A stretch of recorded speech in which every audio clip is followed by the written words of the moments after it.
Hello hello hello மக்களே, இது உங்கள் லோக்கல் லேக்கா. இன்னைக்கு சனிக்கிழமை மே 2, 2026. இன்னும் சரியா 40 மணி நேரத்துல தமிழ்நாட்டோட அனல் பறக்கும் தேர்தல் ரிசல்ட் வரப்போகுது பாஸ். ஆனா அதுக்கு முன்னாடியே விசிக தலைவர் திருமாவளவன் சார் ஒரு வீடியோ போட்டு செம்ம பரபரப்பை கிளப்பியிருக்காரு. தன் கட்சி தோழர்கள் மேலேயே அவர் வருத்தப்பட்டதோடு விஜய் மேல ஒரு கரார் விமர்சனத்தையும் வச்சிருக்காரு. இதோ அந்த 7 அதிரடி திருமா அப்டேட்கள். ஒற்றுமை இல்லையா?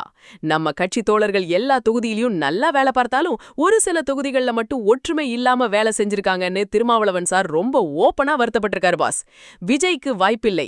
இந்த தேர்தல்ல விஜய்க்கு வெற்றி வாய்ப்பு கிடையாது.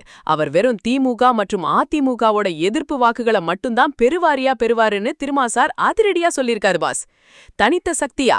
விஜய் ஆட்சி அமைக்கவோ அல்லது தனித்த சக்தியா உருவெடுக்கவோ இந்த தேர்தல்ல வாய்ப்பே இல்லைங்கிறது தான் திருமாவளவனோட ஸ்ட்ராங்கான கணிப்பு பாஸ். ஏன் ஷானவாசிக்கு சீட்டு இல்ல?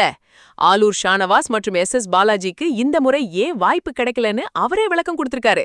கட்சியில புதிய முகங்களுக்கு வாய்ப்பு கொடுக்க வேண்டிய கட்டாயம் எனக்கு இருக்கு பாஸ்னு சொல்லியிருக்காரு. அதிகார போட்டி.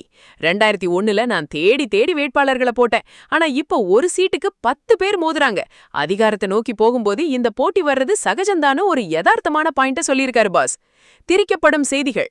சமூக வலைதளங்கள்ல ஷானவாஸ் மற்றும் பாலாஜி விவகாரத்தை தப்பா விமர்சனம் பண்றாங்க. அதுல உண்மை இல்லைன்னு திருமா சார் தெளிவுபடுத்தியிருக்காரு பாஸ். தோழர்களுக்கு பாராட்டு.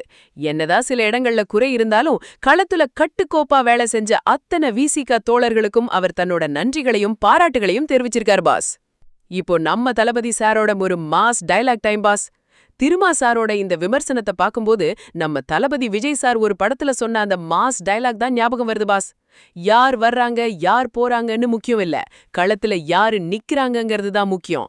மே 4ஆம் தேதி அந்த எதிர்ப்பு வாக்குகள் அதிசயத்தை செய்யுமான்னு பாப்போம் பாஸ். திருமா சார் சொன்ன மாதிரி விஜயால எதிர்ப்பு வாக்குகளை மட்டும்தான் வாங்க முடியுமா, இல்ல மே 4ல தவக ஆட்சி அமைக்குமா? உங்க கருத்து என்ன? கமெண்ட் பண்ணுங்க. தமிழகத்தின் பரபரப்பான தேர்தல் களம் மற்றும் மே 4 தேர்தல் ரிசல்ட் அப்டேட்களுக்கு தொடர்ந்து இணைந்திருங்கள். ஸ்டே டியூன்ட் வித் பிராண்டி செய்திகள். Stay tuned. உண்மையை லவுடா சொல்லுவோம், குவிக்கா சொல்லுவோம். This is Local Lekha signing off. Keep watching. Bye bye. ஒரு விசில் போடுங்க பாஸ்.